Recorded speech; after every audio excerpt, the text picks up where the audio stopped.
Aujourd'hui, je vais parler de ways that I'm using to, well, get better at actually spending money in early retirement. Yes, the fun times for most people, but sometimes a rather difficult task for people in the FIRE community.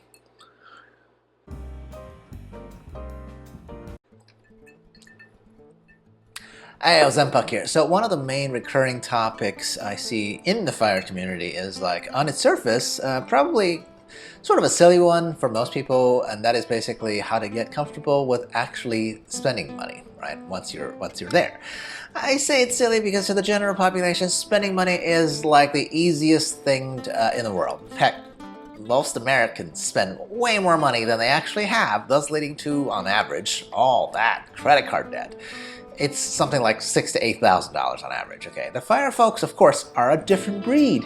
We're mostly lifetime servers, and maybe even, dare I say, maybe too disciplined at delaying gratification.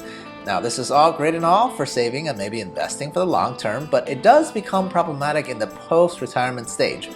Since that's where I'm at already, I'd like to address that elephant in the room, how to make myself feel okay about actually spending money now that I don't have a regular paycheck coming in, okay? After all, most people do not simply have a switch they can turn on and off and say, hey, I'm done with the accumulation stage of life, now it's time to spend, because the math all works out. I shouldn't run out of money, but nothing is guaranteed in life, right? So while it's natural to feel nervous about the state of the world or economy, no matter what era we're in, my rant today is all about the mental tricks I use to make sure I can spend money and not feel too anxious about the topic at the same time. Anyway, if you're intrigued by what I might say, please subscribe, like, comment, and share, and all those social media buzzwords, or don't. I don't really care, because I'm rich enough for me, and I'll be great regardless. So first, use a snapshot in time comparison to see whether you are remotely going to run out of money. Okay, in my household, wifey and I, we just record our net worth, combined net worth, that is, at the same time of year around the end of the year, and we compare it against our guess as to what that would be from earlier that year. Okay, it's just a fun contest to see which one of us is closer to the reality of, being a psychic, okay? But it serves also as a strict time-based snapshot comparison from year to year. And this single record of net worth, I think, is extremely helpful in convincing myself that we are not remotely close to running out of money. Now, technically, for regular retirement, if you're getting there at 65 or something, after you retire, you should feel fine spending down some amount every year, because ideally, you don't want to have a chunk of dough when you die, right? But since we're in early retirement that needs to account for an additional 30 years of time, I think it's fair for that snapshot comparison to simply remain steady over time when adjusted for inflation. Okay, so I'm expecting a slight rise in my net worth every year. If that happens, well, you're definitely not going to ever run out of money. Okay, if you're adjusting for inflation as well. That's just math. And for our case, I've been done personally for almost 7 years now, and only in one of those years did my net worth dip compared to the prior year. And frankly, it recovered immediately the year after. So overall, after a sample size of closer to a decade than, single digit, I already know that I'm not really gonna run out of money, all right? I'm still on track to accumulate significantly more wealth despite not having a regular job in all that time. So yeah, makes it much easier to justify spending when I know that's the case, okay? Second point, use the 0.01% rule for how much you can splurge on in a single day. So this one is from an article my wifey sent me that basically says, hey, you have a daily spending cap or rule of no more than 0.01% of your net worth, because functionally that amount of spending or less will have basically no real effect on your net worth accumulation at all. Right? Same idea, but with a different little math trick.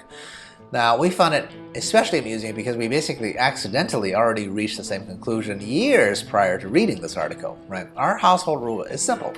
We just choose to discuss spending on any item or service that costs over a certain amount, and for us, we settled on about like $500 because it sounds like a reasonably round number. Coincidentally, that amount is in the ballpark of what this 0.01% rule would indicate for our situation.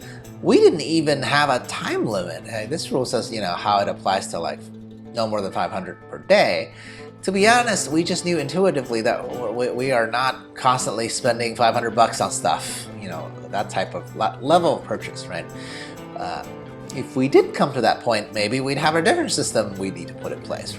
Okay, right now, over the course of a year, there's probably only maybe a handful of decision points or instances where we'd have a discussion, and that's how not often we even broach this $500 limit.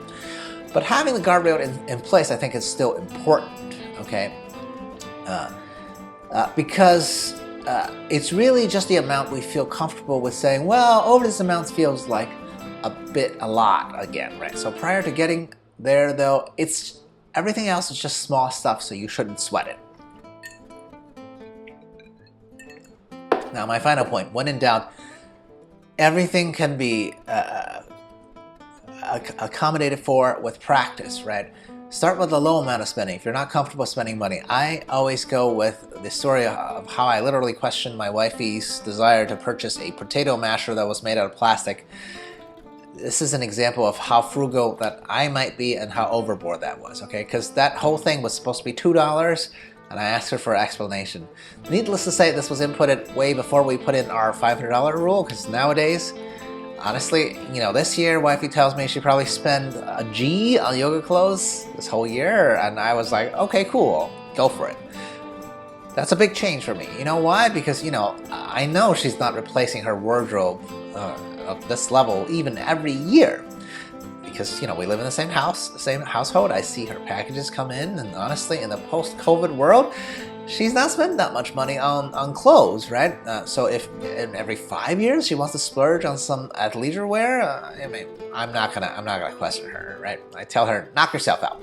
But my point is, it was a transition for me, okay? Like I always used to say, well, I don't really need nice clothes anymore. I don't have a job to go to. I'm not trying to impress a date or anything. And I now live in a state that's very hot, so I don't even need sweaters. So I'm all good. But over time, I'm just adjusting to being in a household and how spending for other people are personal, just like spending is for me, right? Like I like video games, but I'm not gonna push that on other people. I needed to start at a $2 potato masher purchase and work my way into being okay with larger purchases that's like $1,000 worth of yoga clothes, okay? Now, I made that transition, so can you. Now, will I ever become a guy who doesn't care about price on stuff? I think it's very unlikely, but I can still practice at lightening up.